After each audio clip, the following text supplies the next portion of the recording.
One of the members at today's House Intelligence Committee hearing, Congressman Trey Gowdy, the chairman of the House Oversight Committee. He joins me right now to talk about all of this and whether Jared Kushner's explanations about all those contacts were enough for him. Good evening, Mr. Chairman. Good evening. How are you, Brett? So where do you think this is going, this investigation, and the meetings so far, what are they telling you? Well, on the congressional side, it's going pretty slowly, but Jared Kushner is an important witness. I'm glad we got him in. We have two other witness interviews scheduled for this week. On Bob Mueller's side, I have no idea where it's going or how long it's going to take, and frankly, I should not know where it's going or how long it's going to take. Here is Jared Kushner from yesterday about being pretty definitive. I did not collude with Russia, nor do I know of anyone else in the campaign who did so. I had no improper contacts. I have not relied on Russian funds for my businesses. And I have been fully transparent in providing all requested information. Do you believe that to be true? And did he answer all the questions today behind closed doors?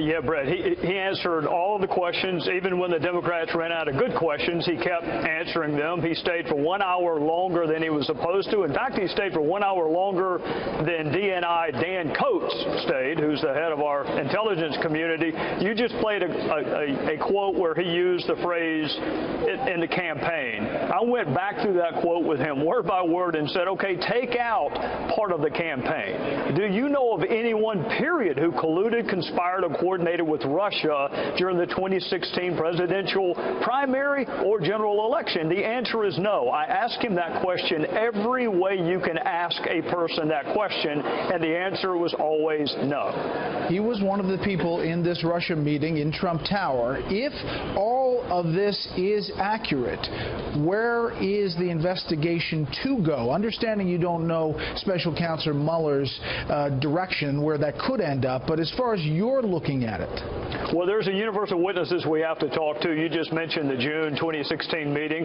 Donald Trump Jr. would be someone we wanted to talk to. Paul Manafort would be someone we needed to talk to. Roger Stone. But as it relates to Jared Kushner, who was involved in many different facets of the campaign, I could not have asked him more unequivocally, did you collude, conspire, confederate, coordinate anything with Russia or any other foreign actor? And the answer was no at every different level. Under oath, he was also quizzed by the Democrats for the exact same amount of time. The answer never changed.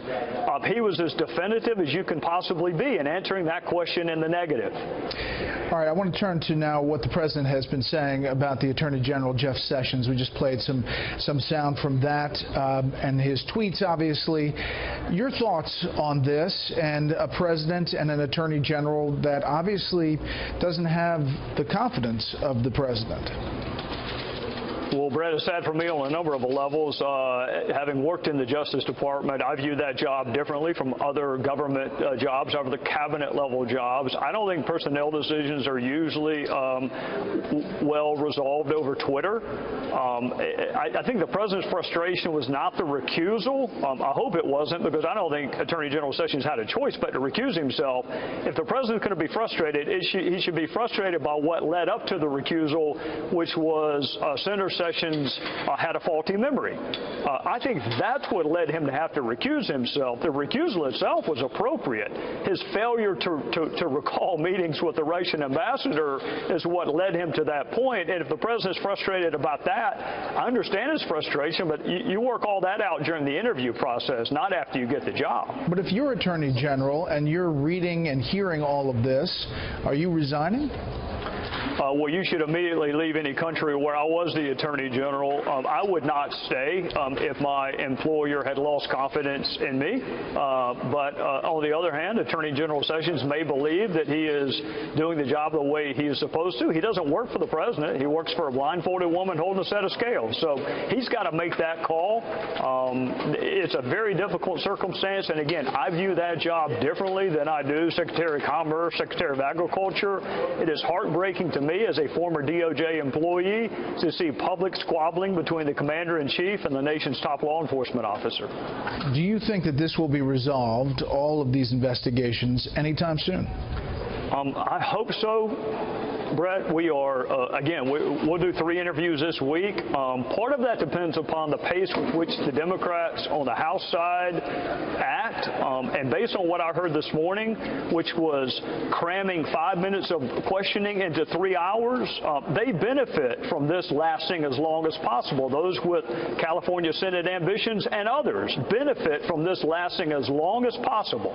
So at some point, I hope our leaders on our side will say, we're going to march forward with or without you. And again, Bob Mueller, which I think is what most people are waiting on, I hope they're not waiting on Congress to unlock the mysteries of the world. I hope they're waiting on Bob Mueller. I don't have any idea how long that's going to take. Last thing, put your health care hat on. The Senate moves forward with the motion to proceed. They're now amending the bill. If the Senate finally gets to something that they're going to pass and they go to conference committee, are you confident that you all can get something through?